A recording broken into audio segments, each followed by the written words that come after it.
Si Kamala Harris remporte les élections, l'Iran, Taïwan, l'Afrique et le monde entier seront en feu. Depuis 2020, Barack Obama orchestre les actions en coulisses et ce n'est pas par hasard qu'il soutient Harris activement dans plusieurs États.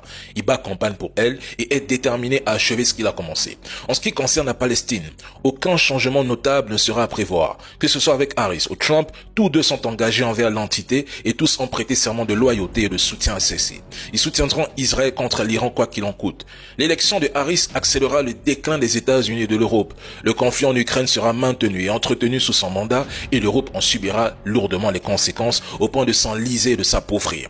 L'Europe semblera dans une situation comparable à celle du tiers-monde. Donald Trump a au moins eu l'audace d'exprimer franchement son opinion sur l'Afrique. Il est contre l'immigration, il est avant tout America First. Très bien.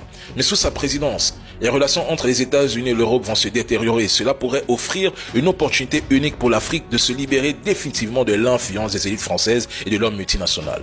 Avec une Europe affaiblie et privée de son soutien américain, elle n'aurait plus les moyens de maintenir ses actions en Afrique. Mais il suffit de voir le cas du Sahel. Dès que les Américains ont dit non à toute intervention militaire au Sahel, la France a levé le pied.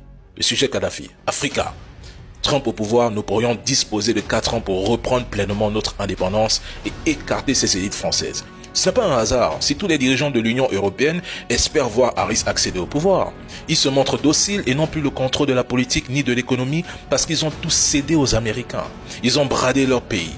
Toutes les décisions émanent de Bruxelles et l'ensemble de l'Union européenne est inféodé à Washington. Ils ne prennent aucune décision de manière autonome. Ils sont enfermés dans 2 prisons, l'une économique et l'autre militaire, faisant référence à l'Union européenne et à l'OTAN. Résultat dans quelques heures.